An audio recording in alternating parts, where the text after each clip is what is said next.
Today I'm going to teach you how to make acorn squash. The variety I have is a mini acorn squash, so it looks a little bit more like a pumpkin.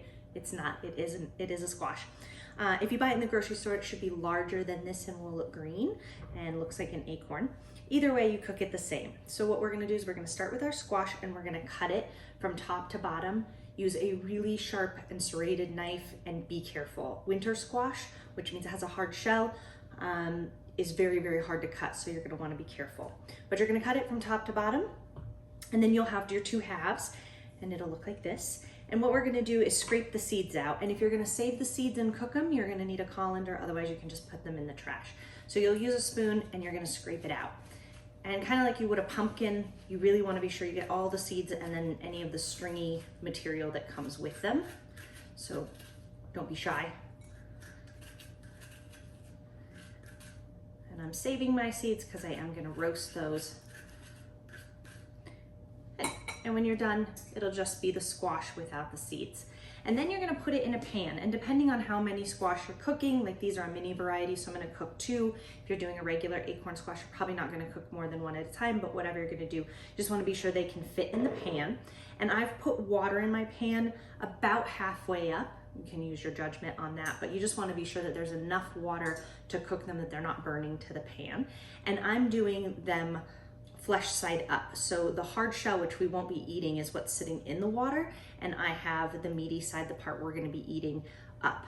And then I'm gonna season them, and I can season them before I cook them. You can also season them after if you prefer, whatever you want. So I'm doing 2 different squash, so I'm gonna do 2 different kinds of seasoning here.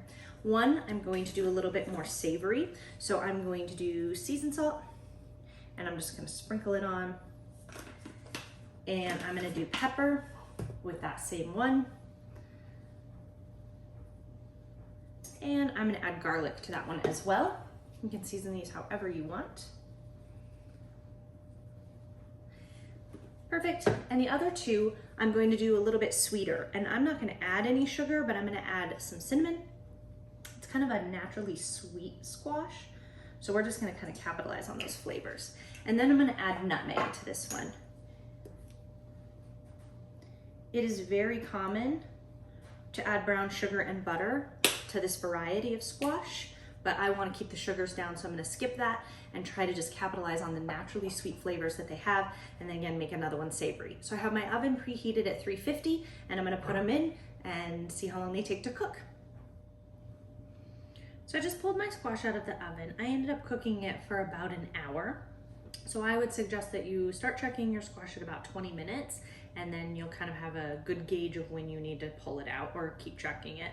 But I cooked 4 at once, and again, I did it at 350, so it took me about an hour. Now, you have a couple options here. I'm gonna be serving mine on the side as little side dishes. Think like mashed potatoes, but maybe not quite as soft. You can cook this longer if you want it to be softer, or less time if you want it to be a little bit more firm. You can also just serve it like it is in its shell and let people scoop their own, but it can be a little hard. Sometimes the shell comes with it and you wanna be sure you're not eating that. So in this case, I'm gonna dish it out into bowls. Now the squash is gonna be hot. If you're meal prepping this, I would just let it cool on the counter so that it's room temperature and then start dishing it out. But if this is for a dinner party or just for your dinner or whatever, you're gonna wanna dish it while it's still hot. So it's gonna be too hot to touch. So I'm using an oven mitt, and I'm holding just the shell, and I'm just scraping it out. And I'm gonna scrape it into a bowl. I already did my savory squash into a bowl, and now I'm just gonna do my more sweet squash into this bowl. So you're just going to use a spoon, should be soft enough that you can do that, and scoop it out. And then again, if you get any of the shell, any of this outer peel, you'll pick that off because you don't wanna serve that. It's a little bit too tough. It's not gonna hurt anybody, it just, the consistency is not as good. And I already seasoned these, so I shouldn't need to do anything else. They're just ready to go. If you cook these without seasoning, then you'll want to season them depending on what you're serving them with. And that's it. When you're done, you're just left with this little shell, and this just either gets composted or thrown away. And that's it. Super simple, easy side dish. There's a lot of other things that you can do with a squash, but this should at least hopefully give you an idea of what to do and serve it as a side dish. I hope you enjoy.